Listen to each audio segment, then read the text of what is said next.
Hot stove conversations about baseball, history, football, and current events that may leave you saying there's more to consider. Now, here's your host, Jack Moore. Welcome to another edition of More to Consider. As we have talked about in all the episodes so far, we talk politics, we talk law, we talk history, big events like the JFK assassination, and my major passions in sports, football and baseball. And I've been coaching baseball for a number of years. So several years ago, I have a very special guest on. 2013-ish. It's a little over a decade ago. I have a player who's always seeking answers, always looking at things. Very smart kid, 150 IQ kid. And he goes, Coach, there's this guy in North Carolina. We got to go check him out. So I take a super athletic kid and that kid. They're both athletic, but I have this other really super athletic kid who's been taught, beat the ball on the ground and run fast. And we go down, and I meet Chas Pippitt, my guest today, for the first time.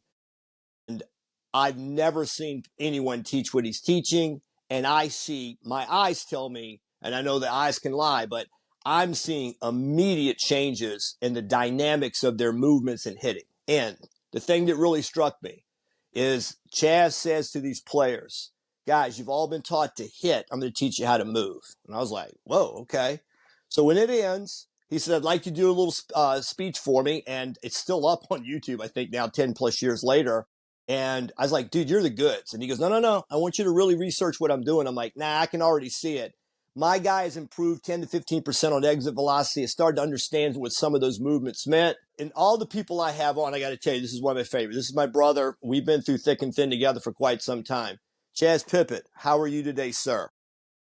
Man, I'm doing great, and I really, really appreciate you having me. When I found out you were doing this podcast and you shot me an email or text to try to get me on, I was like, of course. I mean, one, I want to support you, and two, I want to be involved in it because I know it's going to be great. And, it's funny. I've been thinking about you more recently because the JFK assassination files are coming out, and I can't wait to talk to you about that at some point. But, yeah, I mean, working with Corey and Kenny was awesome, and, you brought them down and you let me put them through some things that, like you said, you'd never seen before and they'd never done before. And we got some really, really good results. And we've been doing something similar to that for, 20 years. We've been trying to figure out, almost 20 years. We've been trying to figure out a better way to teach kids how to hit. If you can hit, you'll enjoy baseball and softball.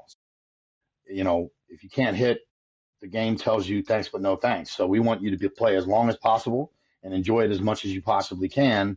And we found that by teaching kids who nowadays are mostly sedentary kids who do less and less outside, more and more with their thumbs and their fingers on video games and computers, we got to teach these kids how to rotate their bodies properly. And once we do that, the hitting gets really, really easy. So people that are watching this, some may love baseball, hate baseball, indifferent, whatever. But if you watch baseball, if you have any kind of experience, baseball or softball, and he's done tremendous work with young ladies as well, you have to understand that the object of the game is to score more runs than the other team. So there's two real big aspects to that. There is when you're on defense, you're on one side of it, you can't score. All you can do is get outs and get off the field and then go to bat. And if you can't move runners and you can't score runs, you can't win. So there is a lot of tension today in baseball, as it's always been, about what is the proper way to play. The big inning, do you play for the 3-run homer, the Earl Weaver approach back with the Orioles years ago? Do you bunt every runner over? If anybody was really influenced by Moneyball, I mentioned this in a show the other day. I think I listened to the book on tape 3 times. I read the book twice. I watched the movie. And I think I'm not mistaken here. Bill James said that slugging percentage and on-base percentage were the two most key things in baseball. So he said, if you have a guy who hits a double, he's immensely better than a guy who hits a single because he's at second. And then he talked about, I actually saw a guy on YouTube talk about Adam Dunn, the big donkey. Was he 6'7", hit a lot of balls deep and would hit 235, 240, and how incredibly effective he was as an offensive player because of his power numbers. And he got walked a lot because he could do damage. So he'd hit 230, which traditionally people were like, well, that's not a great batting average. But then when you looked, his team scored a lot of runs because of the way he approached hitting, or he's just a big, strong guy that can hit the ball deep. Then you have guys that, certainly in the college game, I see to get the first guy on, got to bunt him to second, the guy pops up, grounds out, innings over, runs aren't scored. So in that space, It's a nasty world, and I've been beside you in this for the last almost 15 years that we've known each other. Everybody's sniping, on the different platforms. No, you're wrong. This is right. This is the right way to do it. And I know you fought that. I think it's counterproductive, but I've been friends with Tom House for 30 years, and I know what it's like in pitching. It's no different in pitching. So what has really been, let's go back some of your history. You played Division I baseball. I know you're a big, strong guy. You were an outfielder with arm strength and speed. And given your background, how did you come to where you were with what you taught in hitting? Well, it all started really after I got out of school and I started doing basketball lessons and baseball lessons too. But I lost my gym, so I had to do all baseball. Mm-hmm. And one day I was doing a lesson in a barn, literally next to a horse, and I'm deathly afraid of horses. That's a whole other story. But I'm doing the lesson with this kid, and he's probably 11 years old, and I'm just describing the kid. I'm not making fun of him. He's not very athletic. Video game kid. I look at his dad. His dad's probably 5'8", never played a sport in his life. Mom is similar, smaller, but very unathletic looking woman. And I'm looking at this kid and I'm thinking to myself, I'm a D1 washout, never played pro ball.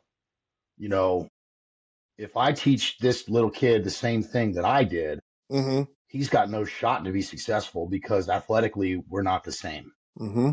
And so I had this epiphany. I was like, man, this is wrong morally, what I'm doing. I'm stealing.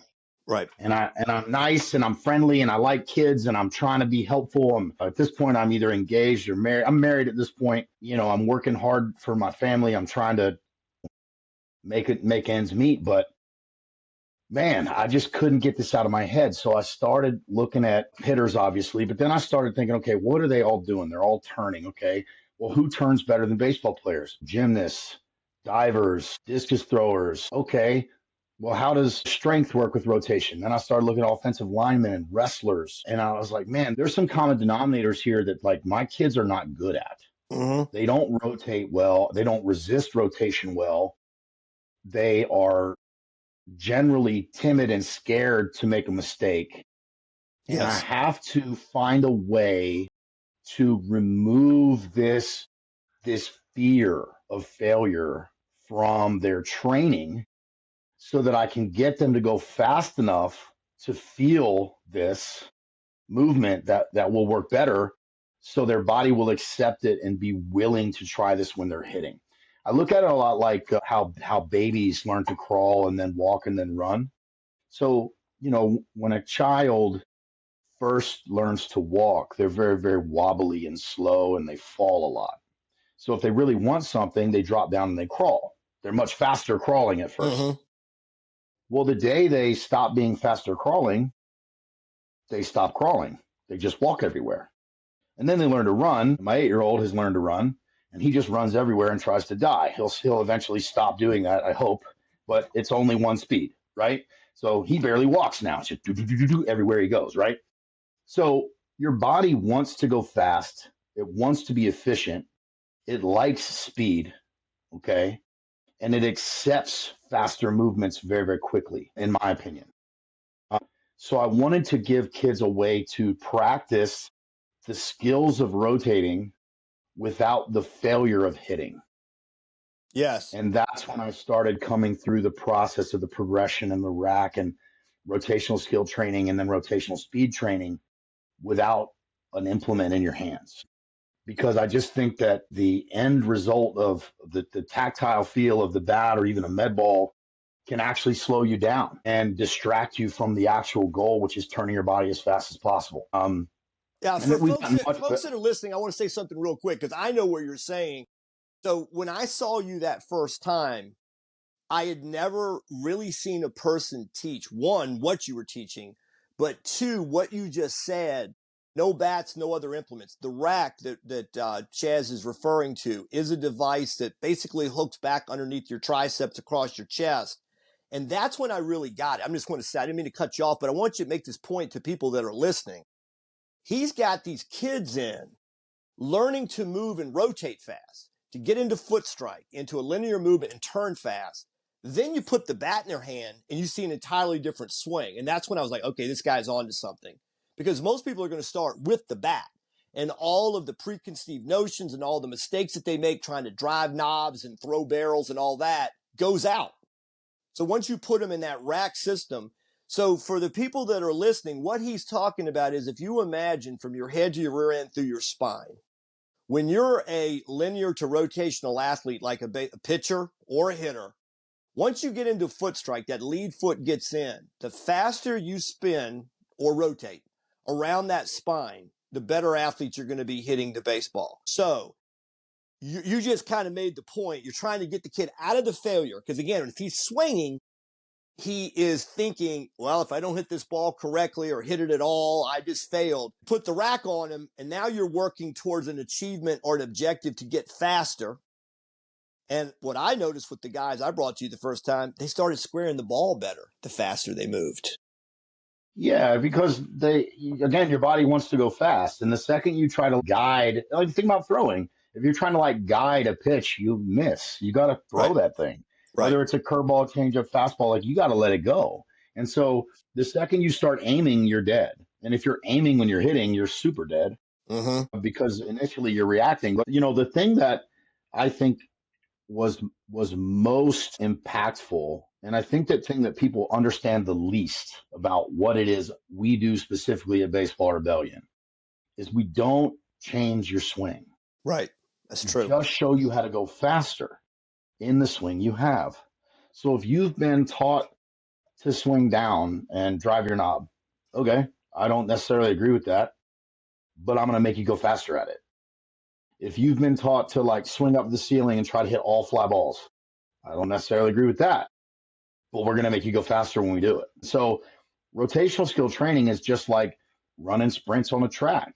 It's going to make you a better base runner if you're faster. It's just like lifting weights. If you're stronger, you can generally hit the ball farther, right? So we want to take the strength and size and mass in your body and get you to rotate and accelerate more of your mass, which generates more force. Force equals mass times acceleration. So we get your body to move more of your body faster so you hit the ball harder. It's really basic. It's really simple. And a lot of people are just unwilling to put the stinking bat down so they can actually get good at hitting. Hitting is a distraction for most kids. If I'm telling you, Jack, if I'm working with a hitter, right, and you've seen it with your own eyes, if I'm like, hey, man, I need you to turn as fast as you can while you look at this ball. The hitter says, okay. He hits a ball hard, great. Then the next time he hits a ball poorly, and he's like, that was bad. And I'm like, whoa, did you turn fast? Yes or no? Did you look at the ball? Yes or no? If the answer is yes to both of those, then you did what I asked you to do. But if you're putting an extra goal on yourself, which means you have to hit it perfectly, then the next one, you're going to slow down to try to hit it better. So now you're working against the goal that I have for you as your coach, and that's not going to work. We got to pull in the same direction, not against each other. And so that's the thing with hitting that I think is so interesting is if you can get somebody to do the tedious work of rotational skill training, of training their head to work opposite their shoulders, training their bodies, hips and shoulders to separate and turn really fast and far, and then turn directionally once they can turn fast and far, you're going to come up with a hitter who can control all 9 spots in the zone, who can drive the ball backside with power, and who can pull the ball in the air. And that's a super valuable hitter. Something that I, of course, have run into, and I've never really cared because, like I said, long before I met you, I met Tom. So Tom's saying whatever Tom says, and he's got a track record that's incredible. Everybody knows the story. Nolan Ryan, Randy Johnson, a lot of successful players. Then he goes into quarterbacks, and he worked with a guy named Tom Brady, and Drew Brees. And he has Brady the last 10 years of his career, and he's markedly better at throwing the football in his last 10 years, 32 to 42. So Tom knows something clearly. But, throughout the years, I've had people go, your friend's wrong or House is wrong. And then they say things he's never said. I've clearly gone through the same thing with you. I've had people say, it's the space we're in. Well, that Pippitt guy, he's teaching guys to, I'm like, no, he doesn't teach that. Well, sure, I'm like, no, I'm in the building with him. That's not at all what he said. So if you get in there, you fight all these different forces. But it was interesting, a kid that grew up with me that I dearly love, played professional baseball. He's 6'3". He can hit a ball 6 miles. One day I said, I got to get you to Chas. He scouts too. He scouts professionally. Yeah, but I think your friend's teaching, like, We here at our high school where I coach, we drive the knob and we drive the barrel into the ground and all that. And I said, I watch you hit. Everything you do at 6'3", 210 or whatever he was at the time, his playing weight, 195, 200. I'm like, you turn through the ball and lift. You're on plane and you drive the baseball out of the ballpark. You don't do any of the things you teach. Well, I said, son, you don't do any of that. So then I asked him this question. It's what I wanted to take you first or next. I said, how much instruction did you have as a hitter? And he goes, here's my memory. My dad used to take me to a high school field when I was 12 and call me names and question my manhood that I couldn't hit the ball over the fence. So Corey and I had this conversation. The way God designs us, if you have an objective, hit the ball far, run fast, throw far, whatever it is, your body will try to align its movements to achieve the objectives. I said, it's interesting that you're teaching knob, drive down, all these different things. You don't do it. I don't care what you say. I watch you hit. You don't do any of those. But growing up, your only instruction was, come on, blankety blank, hit it over the fence. So what were you trying to do? Charlie Lau said years ago, the best swing a kid ever has is when he's 3. You give him the plastic bat and you flip him the wiffle ball, his eyes light up. And what's he want to do for daddy? He wants to see how far he can hit it. So we talked about that when we first met. I remember I had a dad, I brought a kid down, and it's like, what happened? And you're like, it's T-ball, it's, drive the ball, to try to have greater success instead of the barrel tipping underneath. It's all these cues. And what we do, and this is what I thought you've done for years, is you're basically bringing kids back to what should have been their natural movements in the first place. Do you agree with that? For the most part, I agree with it. I think that obviously there's some kids that are born more athletic than others, right? And so some kids' natural movements, I would say, have a ceiling on them, right? So just like with anyone, if you bring a kid in here that is a first round draft pick and um, is coordinated and big and strong, like Ryan Mountcastle, for instance. Yeah. Right? He can do anything I want him to do. He can do anything I want him to do. Yeah, he's of course. He can do anything I want him to do, right? So like if you gotta cook the food with the ingredients you got. So sometimes you have to create some ingredients. And so that's where I think healthy people can move similarly, unless they have, like, normal people's, elbows work like this, right? And their knees work like this, and their hips rotate within a few degrees of each other if they're healthy, right? Now, there's some anomalies. I understand everybody's body's different, okay? But if you use just generalities, right? Healthy people move similarly, okay? Or they can. And so what we try to do is take the kids who are moving very suboptimally because they've been taught to hit, and we get them to learn how to turn their body irrelevant of hitting. Just like, this is how your knee works, this is how your hips work, this is how your stomach works, this is how your shoulders work, okay? And we don't go through every little bit with that with a 7-year-old, obviously, but we get them in positions where they can move very, very fast and very, very far. Their range of motion's good, their strength through their range is good, their speed through their range is good. And then we show them, hey man, you're not doing any of this stuff when you're hitting. Don't you think it makes sense to turn better when you're hitting? And they'll be like, yeah. And their dad, who may or may not have taught them, or their mom, whatever, who may or may not have taught them some stuff that doesn't make a lot of sense with how to turn, will be like, actually, yeah, that does look faster and better. Let's try that. And so, like, you can immediately get people to see, okay, if I want my kid to hit the ball out of the infield, he's got to swing faster than he is now, okay? Or if I want my kid to hit his first home run, he's got to swing faster than he is now. Or if I want my daughter to not get turned around and be a slapper because she's 80 pounds at 12 years old, I better get her to move those 80 pounds fast. And they start to make these connections because they see their kids go faster immediately. And then they allow me, because I've shown them that their kids can do something they didn't think they could do, to let them hit again and try something new. And, that's why we have hit tracks in every cage. We've got 8 of them.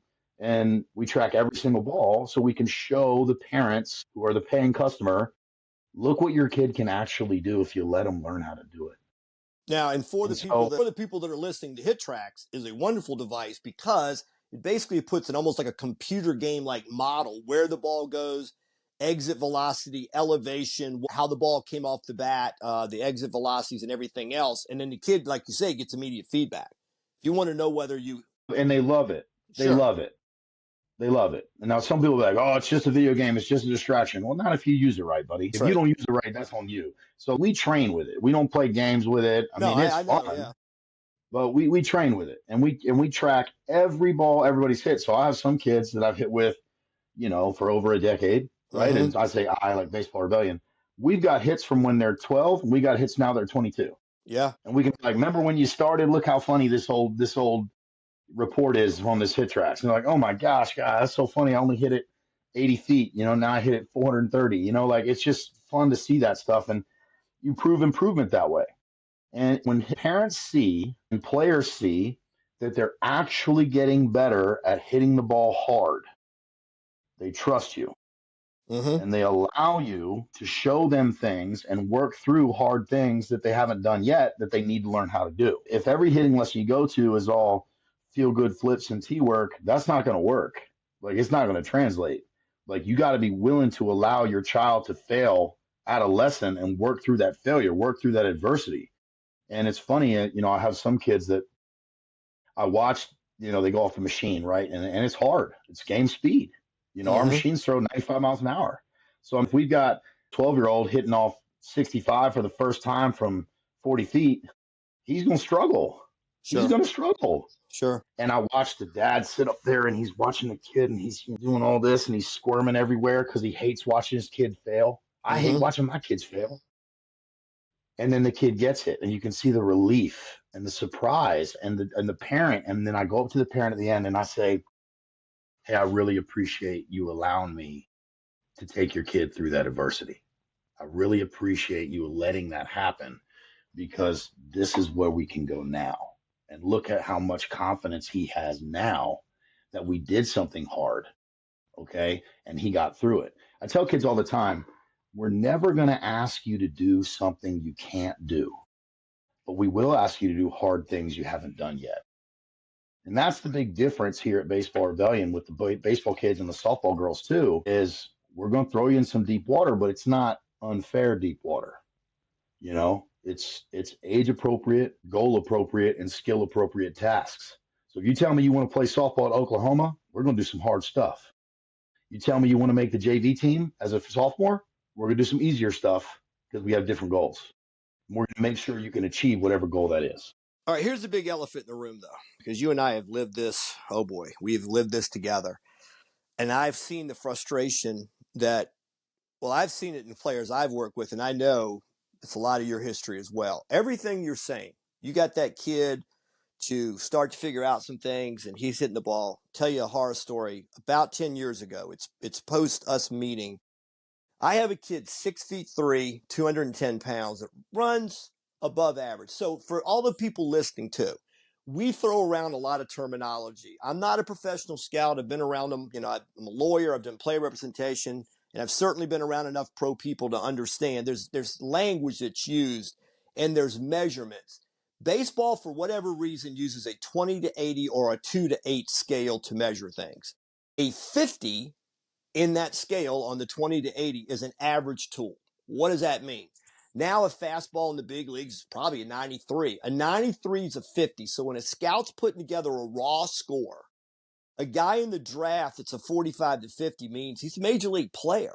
You might think like, well, you could be a 40 runner with a 60 arm and you got 50 power projectable. So they use these terms.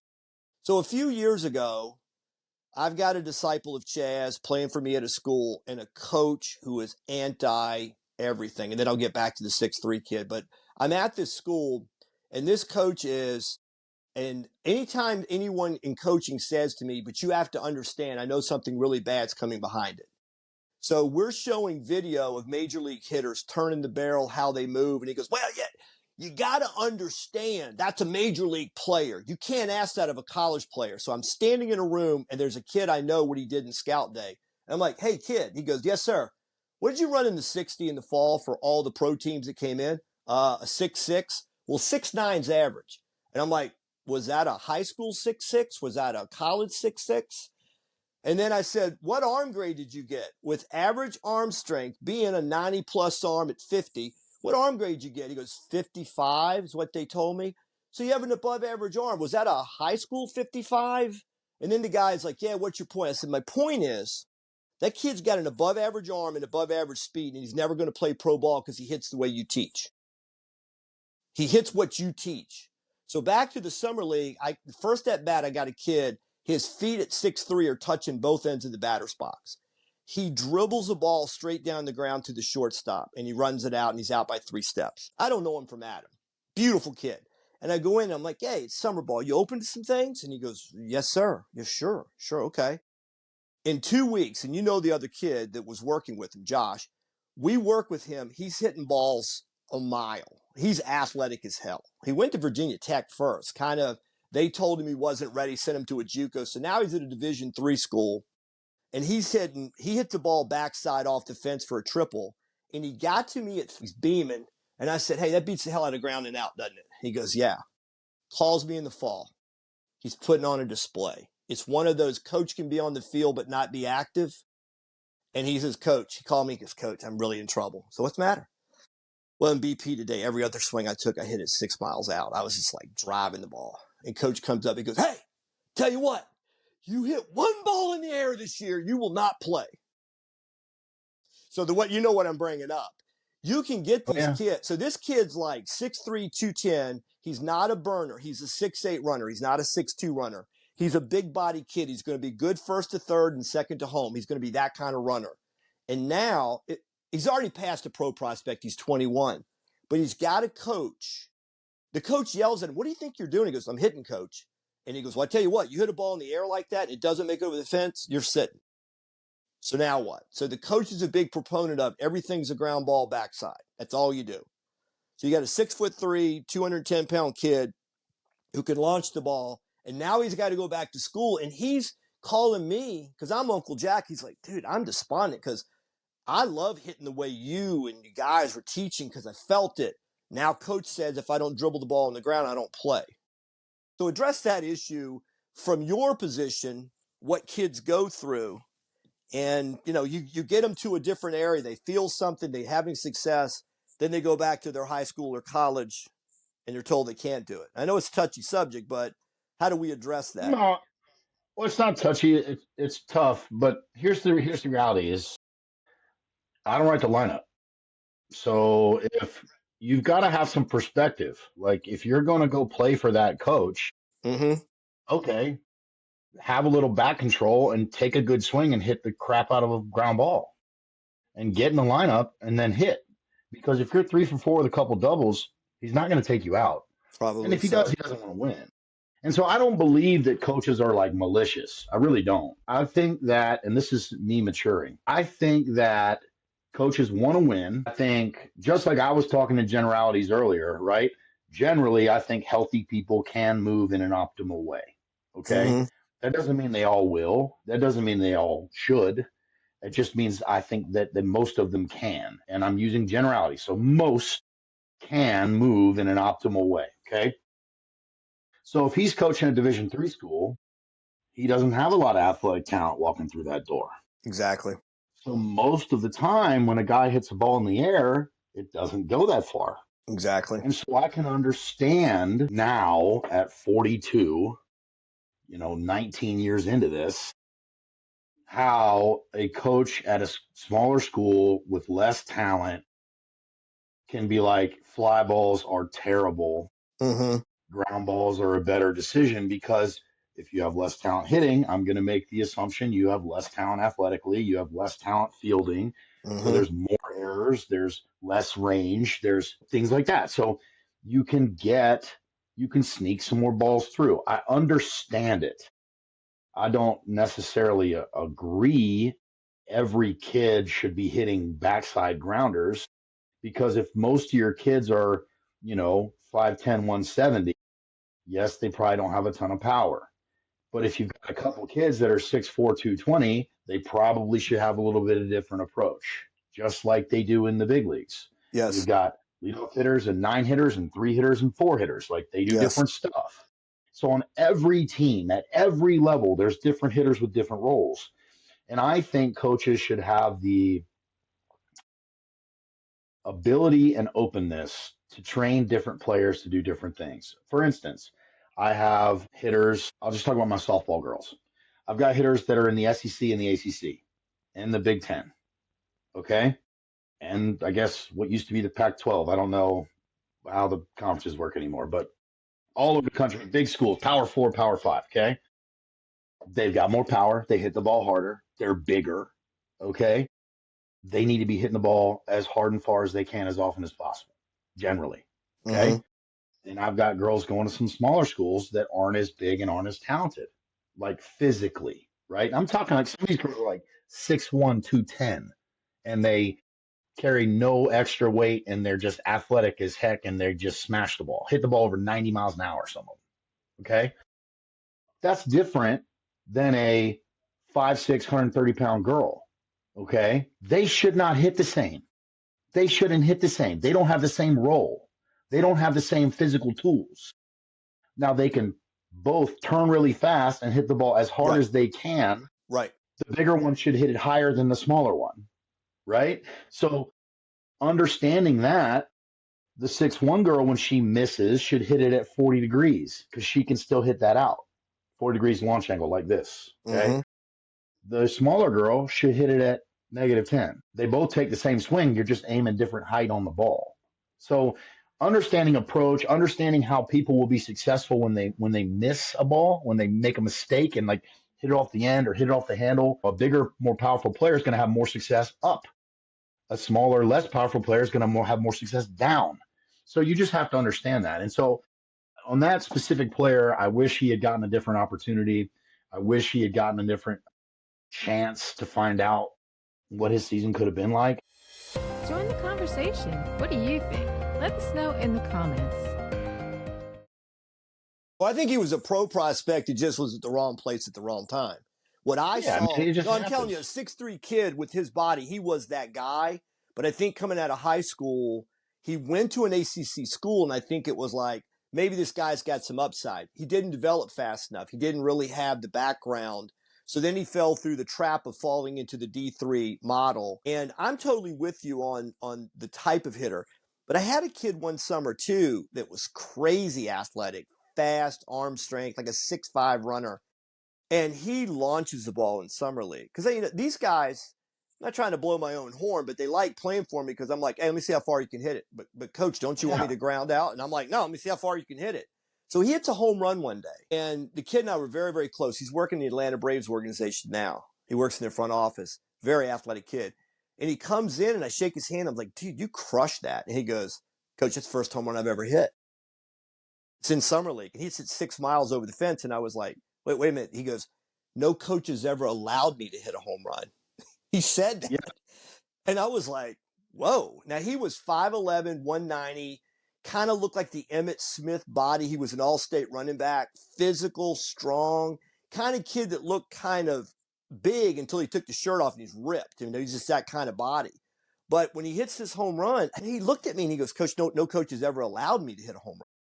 And I was like, wow. He goes, everybody's wanted me to beat it in the ground. Now he played for a college that I had a kid that you work with, and you took him from 88 to 101, and he went and hit 15 home runs that year, that very year. And I took him to home plate at a school, Division I school, and the coach literally said, he's 6'3", 205 or so, and he looked at the kid. He goes, all right, you look awfully fit. This is what he said. You look very physical. Like a 6'5" runner. He looks at him and goes, yeah, you're very physical. If you show me you can hit the ball on the ground, we might have a place for you at this university. So we pull away, and he goes, did he just say? And I'm like, hey, let's play your game. First time up, swear to you. First time up, he hits the ball off the right center field fence for a stand-up triple. And I looked at him, and I said, you blew any chance of playing here. And he laughed, I laughed. Next time, he hits it over the scoreboard.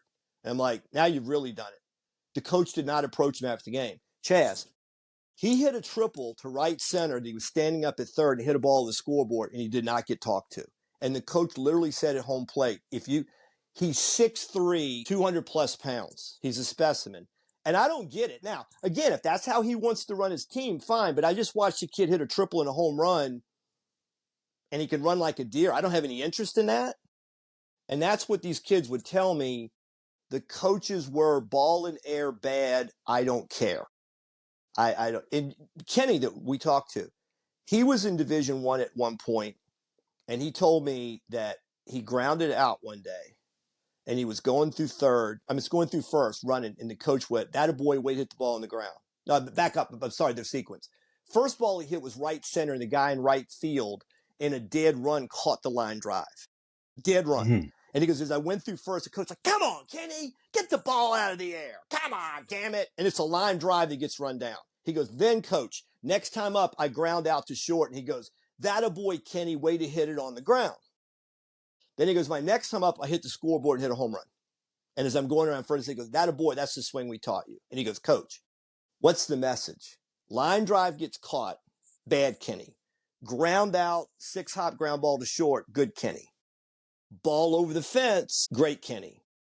And he goes, "Coach, I'm a pretty, you know the guy I'm talking about. Like, I'm a pretty logical guy. That makes no sense to me. A line drive's bad, a ground ball's good, and the fly ball's only good because it made it over the fence." That's basically the message.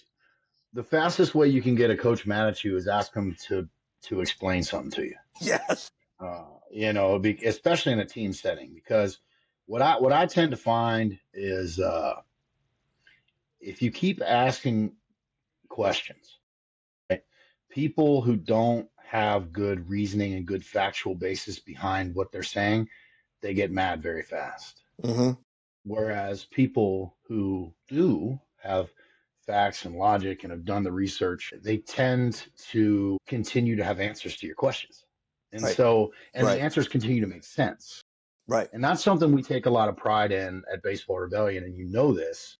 I mean, how many times do you think I say, does that make sense in a day? I mean, honestly, if I have 8 lessons in a day, all right, 8 40-minute lessons in a day, I'm going to say, does that make sense to a new kid? Probably 25 times in a lesson, because if they don't understand it, they're not going to believe it. Exactly. And the second they fail, they'll abandon it. Yes. If they don't understand it. And so I think one thing that coaches of teams, and I'm using this specifically, coaches coach teams, instructors coach players. Okay. I'm an instructor. I would not be a good coach. I really don't believe that I would be a good baseball coach, because I only care about one thing, hitting. I only care about how you move. I don't want to talk about defense. I don't want to talk about, I'm going to talk about pitching a little bit, but I'm not going to do anything with it, and so we would hit for 3 hours and we go home. Hope you got your grounders in. Pitchers, I don't know what you do, figure it out. Jack, help these pitchers. That's what I would do. You know me. I stay in my lane. That's right. The advantage that I have and Baseball Rebellion instructors have in the thousands and thousands of lessons that we've taught and the hours and hours in the cage is not in the time, it's in the talking to kids. It's getting children to understand the same movements you're teaching major leaguers. The same movements I showed Manny Ramirez, I show a 7-year-old kid. The same movements I show a 6'1" girl, I show an 8-year-old girl. The same movements we teach a Division I baseball player who's getting drafted in the top 5 rounds, we're showing a middle school kid who got cut from his team last year who's trying to make it this year. The movement plays. And back to your story where you were like, was that a high school 55 grade? Was that a college 55? Like, if you're going to take a kid, if that coach is like, well, that's a major leaguer, my kid can't do that. Okay, well, then your kid can't play in the major leagues. But I bet if you took that major leaguer and put him on your team, he'd be your best hitter. So shouldn't we emulate the best guys? Absolutely. Right? And the cool thing about baseball and softball is and this is maybe controversial, you don't have to be that athletic to be good. You just don't. Mm-mm. Like, you just don't. Like David Eckstein, whatever. He was an MVP of a World Series. An all-star and an MVP of the World Series. Yeah. Do you think he can play in the NFL? Do you think he can play in the NBA? No. God love him. I don't know. I don't think he belonged to Major League Baseball, to be honest. Right, and that's the thing. And I'm not saying anything bad about that man, right? No, he was But beautiful. like, No, he's the guy he's a like grinder. great, Yeah. right place, right time, and did it. Did it. He put up or he shut up and he put up. Like nobody can say a word about that guy negative about how he played in those games. Period. And if you try to, you're nuts. But I also think it's fair to say if a guy like that goes to like a lot of walk-on tryouts, he doesn't make the team because he's not going to check enough boxes for a coach to be like in a tryout situation. Absolutely. Okay. Like when I was at NC State, we had a walk-on tryout. 70 guys were there roughly, maybe. They ran the 60. They cut half of them. They kept a bullpen catcher. See ya. Like, what if some of those guys were probably pretty good? I don't know. But we'll never know. So, I just think that baseball makes a lot of people really angry. It makes a lot of angry, lonely old men. And it makes me sad because baseball and softball can be really, really fun games. But I see a lot of guys where the game has taken a lot of joy from them because they just get so mad at their players. And I just don't understand it. It doesn't make any sense to me. See, as a coach, and I'm in that space, I will tell you, it is a difficult thing when you are a man of any age and you're with a bunch of young people and you get the impression, and it could be your own fault from how you recruited, however you want to play it out. When you have kids who flat don't care, whose priorities are otherwise or things like that, it's difficult. And by the same token, I remember one time in Summer League, I went after an umpire in a 12-2 game. We're down 12-2. And I had this really smart kid. I'll back up and say this. Kid out of Long Island. The first time we have a mound trip, I go to the mound like, okay, catcher, who's got a joke? And the catcher went, sir, what are you talking about? I said, who's got a joke? I tell a joke, the guy gets right out of the inning. Tell a joke the next time, guy gets right out of the inning. The kid admits to me halfway through the summer, he goes, Coach, I called home and said, Mom, Dad, I made a mistake. Guy's a clown. He comes to the mound and tells jokes every time the pitcher's in trouble. Then it dawned on me. Every time you do that, the pitcher relaxes, and I was like, yeah. He goes, I've never seen anybody do that. And I was like, okay, you'll be around the game long enough. You realize I'm not going to go there during X's and O's and tells him what the bunt coverage is and change anything. If I get him to laugh, maybe he calms down. So later in the summer, we're down 12-2 in a game. There's a close play at the plate. I don't even know which way it went. I go out there and I ream the umpire. And he comes up and he goes, Coach, you didn't really think you got it wrong, did you? It's like, it didn't matter. He goes, wait a minute. You were yelling at him, the umpire, to let us know you hadn't quit. And I go, you're a smart young man. So what I was doing, and he got it. And he goes, hey, Coach, you were taking up for me. I appreciate it. I'm out there running the umpire, and I hate umpires, but I'm out there attacking the umpire. And he got it. He was like, instead of chewing them out for 12-2 down, I went out there and took it out on the umpire, and he's right. I could have sat on my hands in the dugout. Then they all know I've quit too. He was exactly right. I was like, I'm going to go out there and blow up. And the guy made the mistake. And then the umpire apologized the next day. He goes, Coach, I think you're just upset because you're down 12-2. Don't you ever talk about my team. Don't you ever tell me what. So now I'm doing the don't ever tell me what the score is because he was out of line. And I explained to him why he was out of line. Next day he goes, Coach, I thought about what you're saying. You're right. I was out of place. I said, hey, I love you. You're a good young umpire. There's just things you never say to a coach. If I come out there and scream and holler about the call, yeah, whatever. But don't remind me of what the score is because now you're taking on my players. You take on my players, But what I'm saying is the player recognized that was a team I won a championship with that summer. And I know it's cliche. They'd all gone through a wall for me, and I would have done the same for them. We were all pulling from the same end of the rope. It was a magical summer because I had a bunch of kids buy into what we were trying to do. You don't always get that. But when you're talking about the angry, and I get it, there are a lot of angry coaches, but I've always thought it's about the player. And I am in a lot of eyes of people the way I went after umpires. Probably you're overdoing it. But as a player, I played for Dave McDonald. He was one of our coaches when I was at Gardner Webb. He's on the Thurman Munson rookie card. I love this story. He's one of the neatest guys, very humble. He and I got to be more friends than anything. He caught 3 years in the big leagues, played a lot of AAA. And one day we're having a on the field scrimmage, and spring football is going on, and a kid catches a pass and turns up field. And Dave looks at me and he goes, that tight end looks kind of athletic. And I go, yeah. And one of these kids was a punk freshman, goes, so you know something about football too? And he goes, yeah, a little bit. And he goes, well, did you play? He goes, yeah, a little bit. And he goes, well, where did you play? He goes, Nebraska.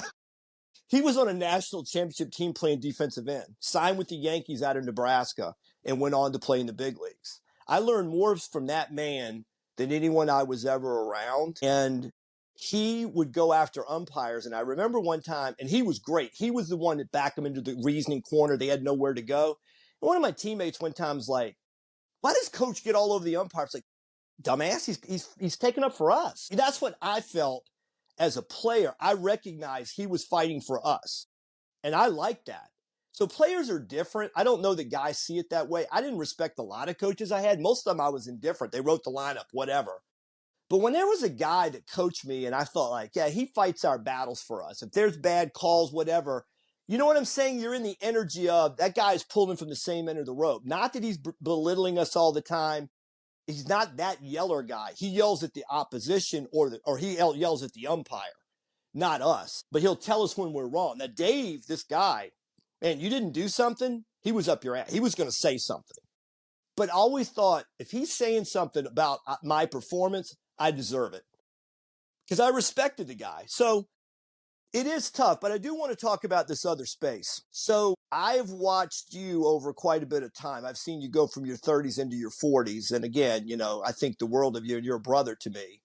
But I think you have let a lot of stuff go in the big picture of the whole battle thing about who's right, who's wrong. You just stay in your space, you do your thing, people benefit from it.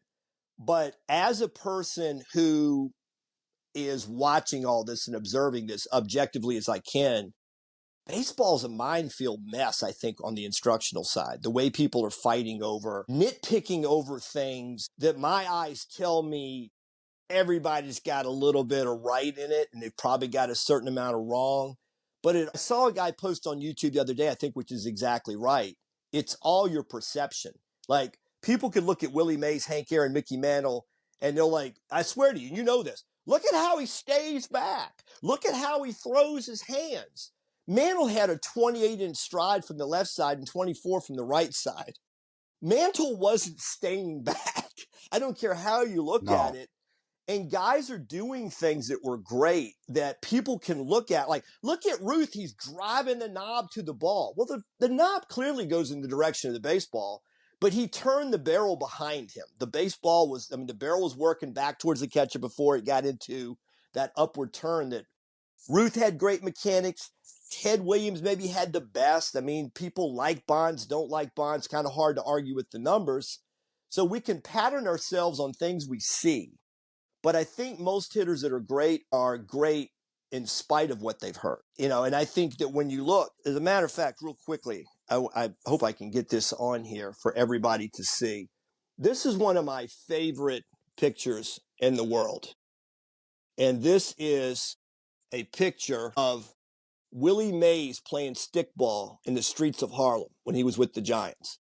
And I show that picture to kids all the time. Willie Mays was 5'10", 180 probably at his top's weight. He hit 660 home runs. I don't know if Willie Mays today comes out of Alabama to fill in the blank junior college or four-year school, and they don't turn him into a punch and Judy hit the ball on the ground guy. Fair? Don't you think he could? Yeah. And why did Mays come out of where he came out of growing up, as did Aaron, as did Frank Robinson? All of those guys were trying to launch the ball. Don't you think? So it's kind of for back sure. You see that greater than sign, that front hip leading, the inward turning of the shoulders. He's heavy into his back heel. He's moving. He's got all these positions that you see great hitters have. So the question becomes, one side of it from the scouting end especially can go, well, I see it in him. That's what I'm looking for. And then you might say, as an instructor, I might want to teach to those movements. I might see some things in those movements that might benefit all kids. But there's a lot of people in baseball that go, no, you leave Willie Mays alone. Only he could do that. That's why he did that.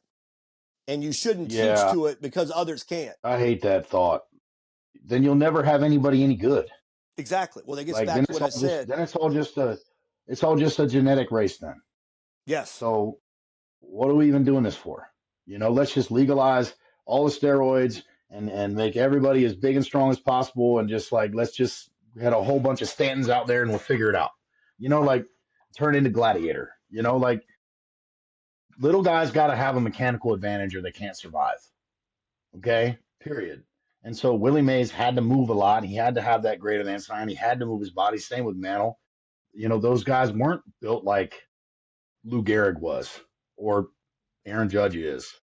Like they're different dudes, and there's advantages to being big. There's advantages to being small and fast and coordinated. There's 2 ways to skin a cat, 10 ways to skin a cat, So I just think that it's really short-sighted to decide somebody can't do something before you find out if they can. But I think that's an easy way for coaches to get around the fact that they don't know how the hell to teach it. Right. No doubt. No doubt about it. Well, you look at it's easy to be like, oh, well, he can't do it. He's not good enough. He can't do it. Well, what if he could and you're not good enough to get him to? There's no accountability on coaching. or even leave him alone and let him. Because like Altuve, he signed for $15,000 out of Venezuela. He ran a 6.3 60 and was a tiny guy, and a Houston scout like, I think I see something I like there. He comes to America and goes through high school, college. You think at his size, anybody would have let him hit the bombs he's hit?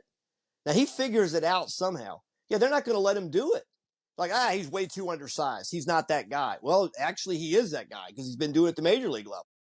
And actually, I saw a guy in California write something. I've worked with a lot of Latin American players, as you know, and I've always thought that in large part they're great because they don't have American coaches. And I saw a kid in California that wrote that very line. He was 24 years old. He was a hitting instructor.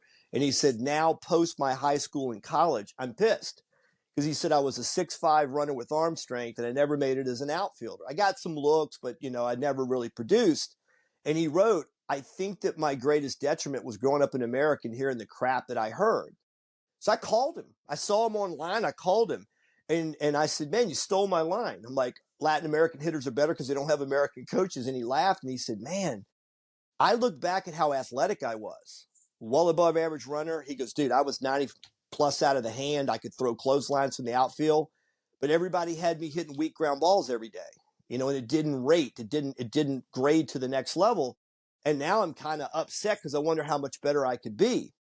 Something else I want to run by you. And we'll kind of close on this. I have come to the conclusion, and I want you to hear me on this and tell me what you think, because I respect your opinion on this more than anyone.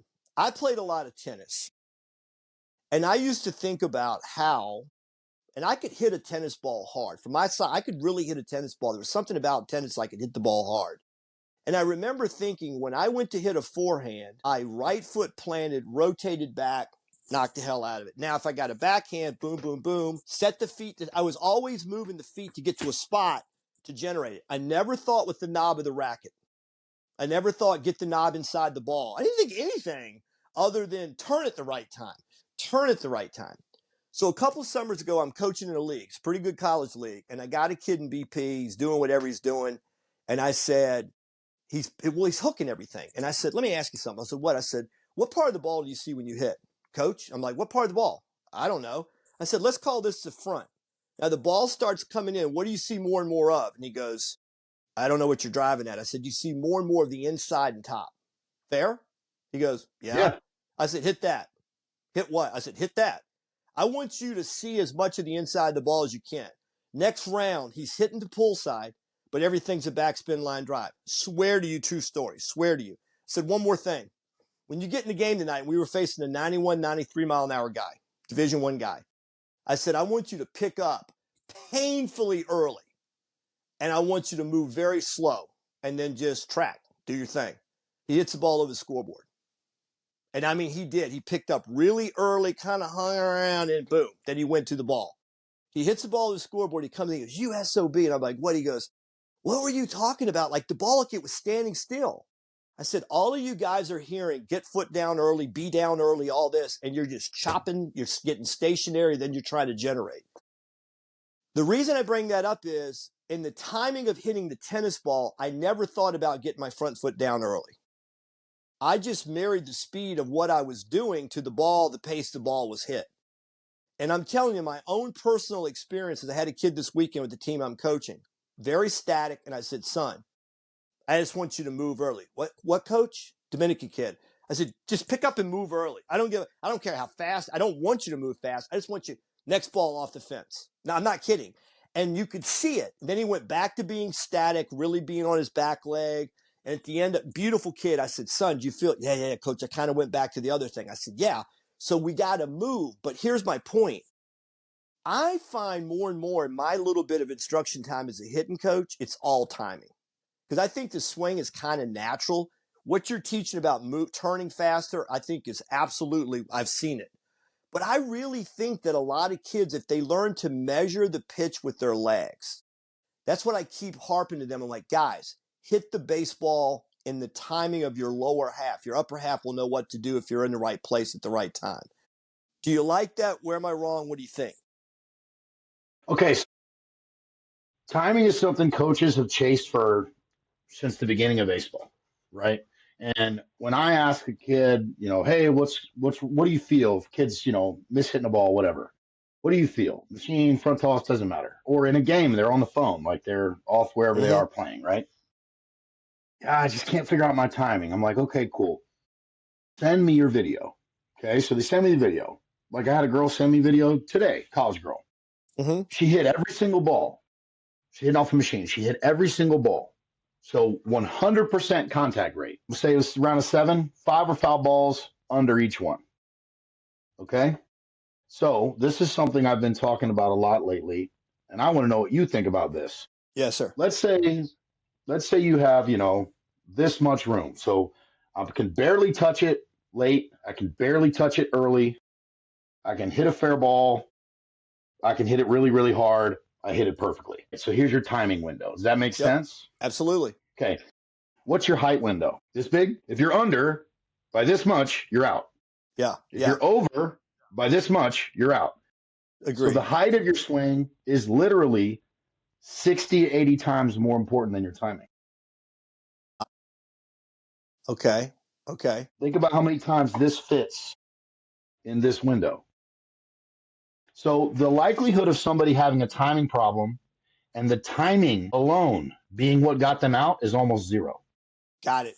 It's always, I'm early and over. I'm early and I'm over because I hit the ball fair. I'm late and I'm under.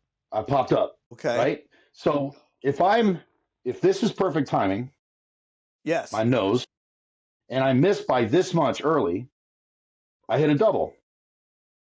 If I miss by this much under, I miss by a basketball and I look like a fool. So I'm not saying timing doesn't matter. I got you. I'm saying after a kid is past complete novice, the likelihood of them only missing because of timing is almost zero. So it's all bat paths to square. We talk about height all day. Yep. Because I just don't have many hitters after the age of like 8, okay, or 9, or complete novice. Like take the age out of it. Like I've been playing for less than a year or 2 years, okay? Right. So again, I'm not saying you're wrong because we do rack timing. You've seen us do it. We do rack timing all the time, right? Where we're training our head. We're training our head to turn back as we rotate through, holding our head still, all those types of things. We do it every day. Okay? It's super important. But it's not nearly as important as the height of the swing. All right. And I think a lot of people miss that. All right. Well, then do you think maybe I ran into something else randomly is that when I slow them down in their movements to start, they're more likely to quiet the space to be able to square the ball. Because the number one thing Yeah, go ahead.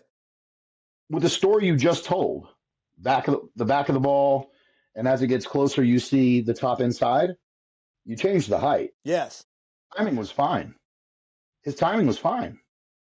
You changed his height. Got it. At least that's what I'm guessing. I wasn't there. Yeah. So if he's hooking the ball, he's within his timing window. He's just around and rolling over. Exactly. The other thing that we've come up with recently It's the same mistake that causes foul ball straight back. It's the same mistake as a rollover ground ball. Hear me out. I think I've got a bet right here. All right. So if my hands get low, okay, and I'm late, all right, I'm under foul ball. If my hands get low and I'm early, I have time to then roll over, pull side grounder. The problem was I got too low too soon with my barrel or my hands, either one. So if the barrel and hands stay higher and you turn through it, you can't roll over and you won't be under. Because how can you roll over with high hands? You'd be swinging at a pitch up here. If you're swinging at a pitch above your head, I can't help you. You know what I'm saying? So we have gone away from a lot of timing, and that's allowed us to make our hitters more accountable for their starting position and their starting direction within their turn. And it's allowed them to take a lot more ownership of their success and failure instead of looking for what's wrong. They know. So what you're doing is you're pushing barrel accuracy through Constantly. the right movements. Yeah, I got it.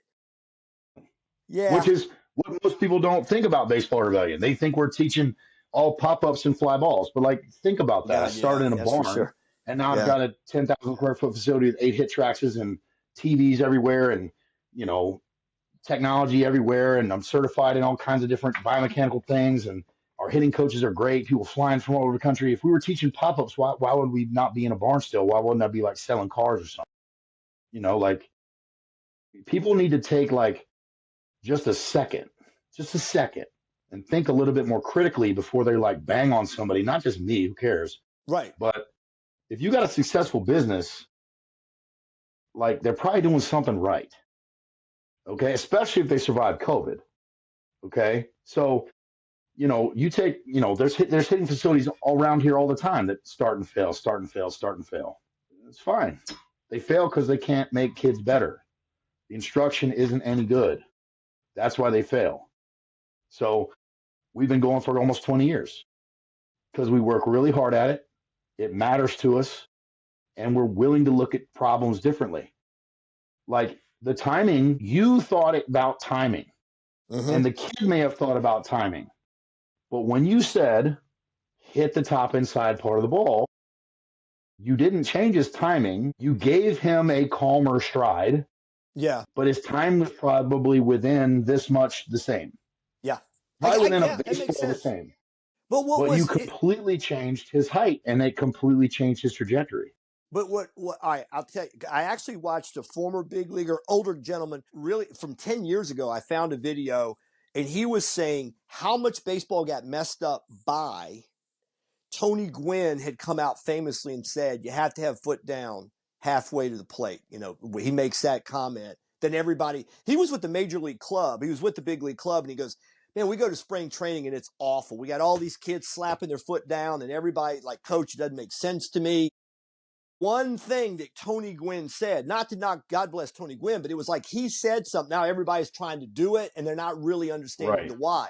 So when you posted the video of Josh Hamilton, and by the way, viewers, the best players I've ever seen is Strawberry, Hamilton, and believe it or not, Xander Bogaerts. Like, Xander Bogaerts is amazing if you see him live. But Hamilton, I've always said this, the best way to put it is imagine you're washing dishes in the kitchen window and you're looking out at the kids in the backyard playing, and there's an 18-year-old with 11-year-olds. That's what Hamilton looked like. He was that much better. But you had a video you put up, and it's Batista and Hamilton, Batista hitting off of David Price, both of them hitting velocity. And when their heel actually got into plant was crazy, ball right on the plate. And it really kind of blew the myth of how early guys were landing. But that gets back. Jerry Narron was like Josh Hamilton's like babysitter, I guess. Yeah. And Josh was going through all his with the Rangers, Okay. And my boy Josh Roof was with them at that time. Josh up here in the picture. Right. So Narron said to me, Chaz, you know what the difference between, a guy who's up and down and a starter is in the big leagues? And I said, what? He said, about 2 feet of vision. And he said, a starter and an all-star, about 2 feet of vision. And he said, a starter and Josh Hamilton, or an all-star and Josh Hamilton, about 2 feet of vision. So we're talking about like 6 feet. You know what I mean? That's the difference.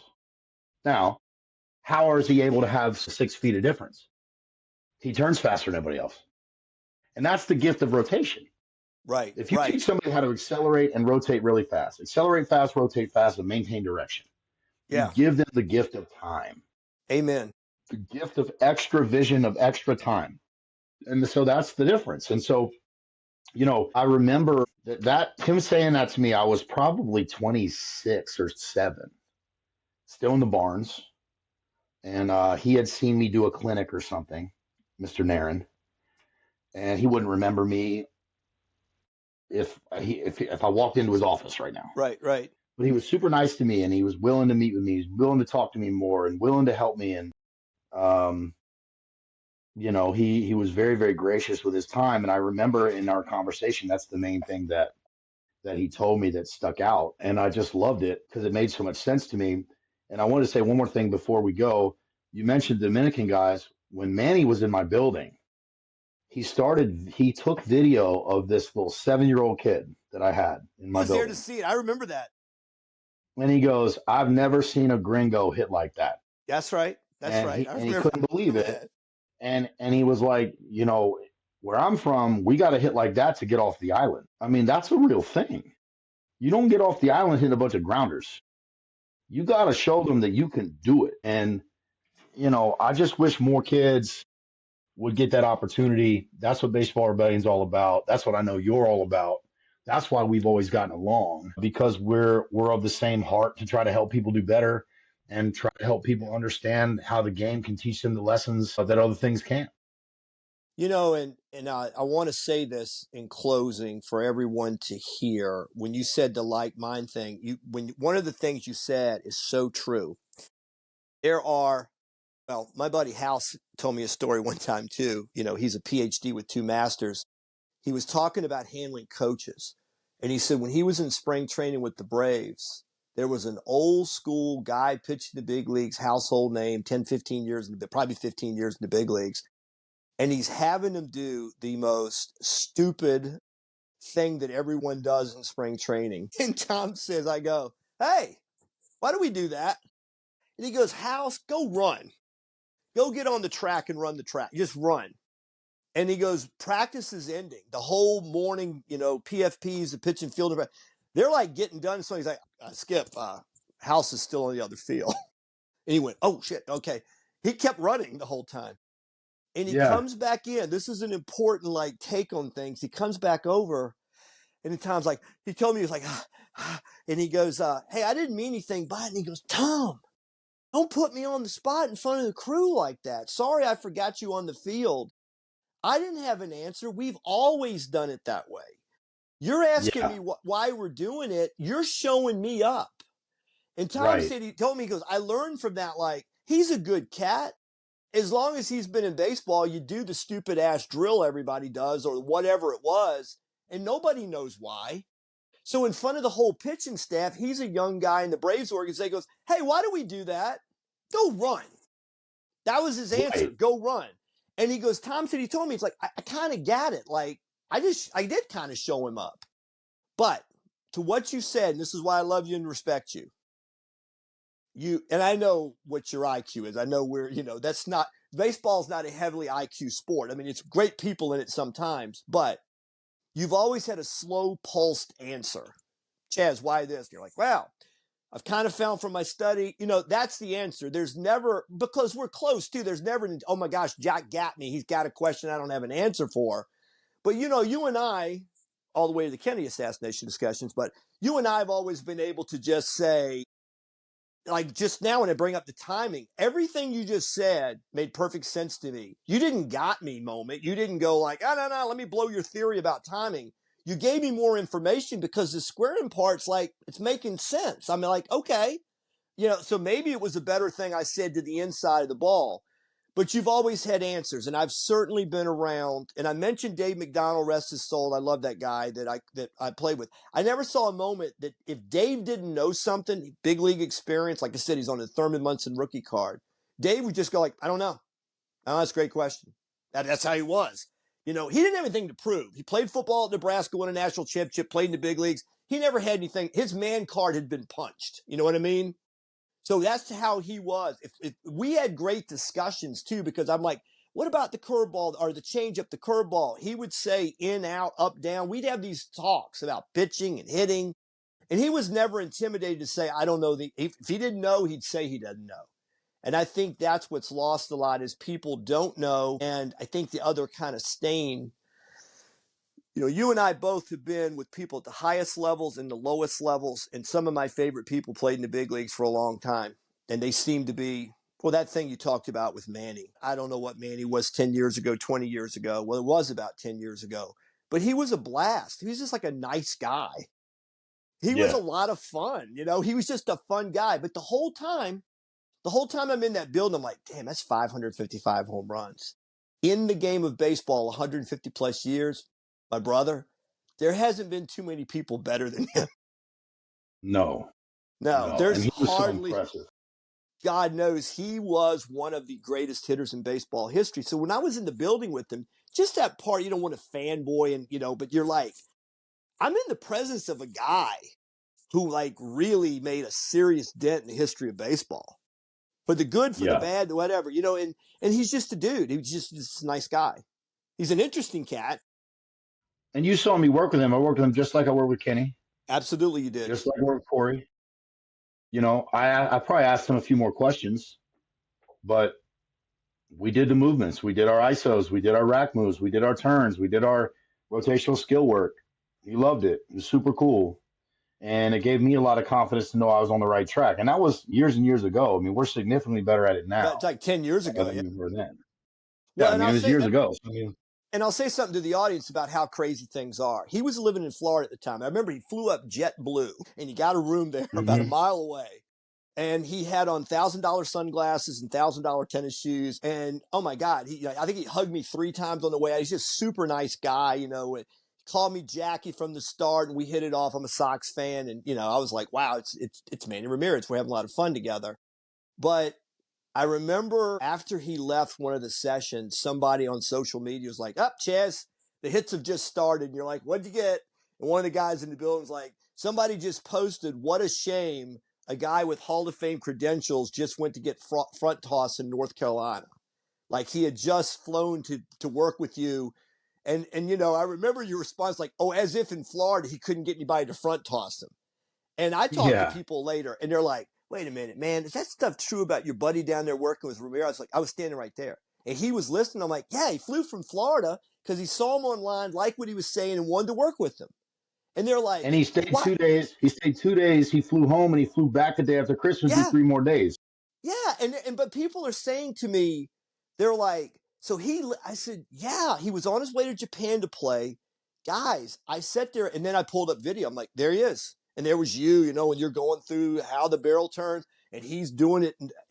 But people, they're like, why would he listen to anybody? He's Manny Ramirez. I'm like, that's what's interesting about him. He was asking me like, Jackie, what'd you see right there? And I'm like, why are you asking? Yeah. But that's how he is. He wants to know. He wants to learn. And what if he knew everything I told him? Great.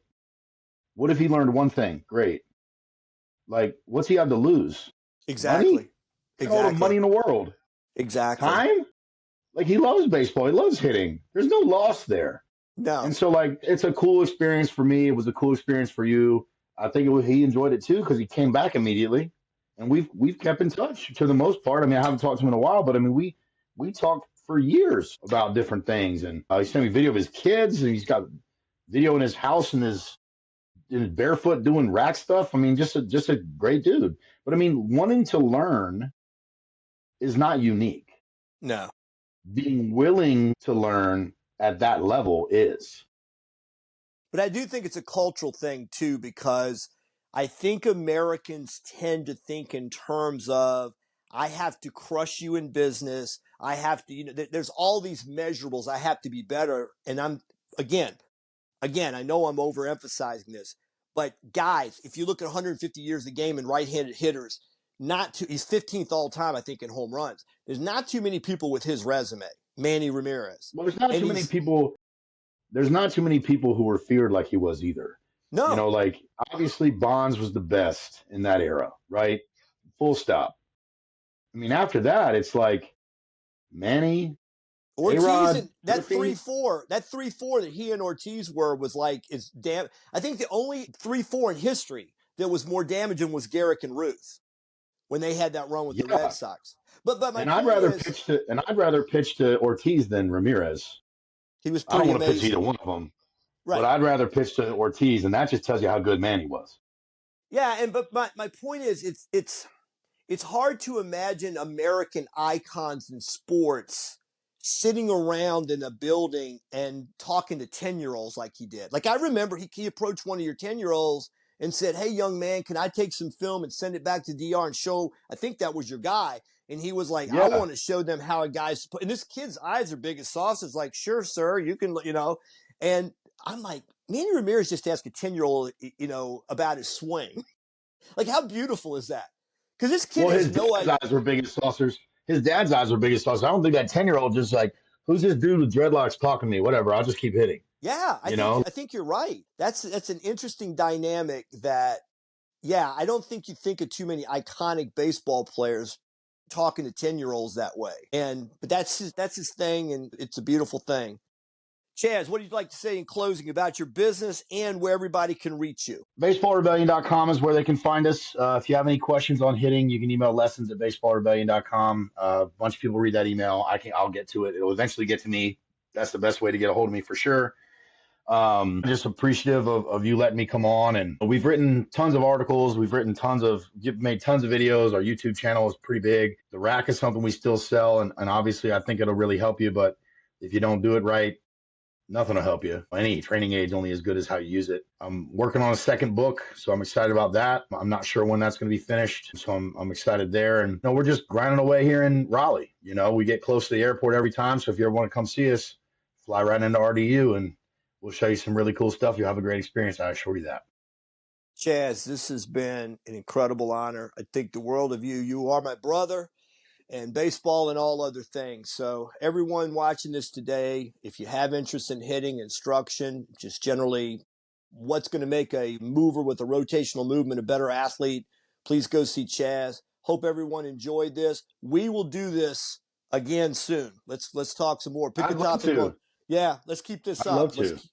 All right, my brother. God bless you. And thank you so much. Thanks for tuning in. If you like the show, subscribe and hit your notification button to get an update when we post another episode. See you soon.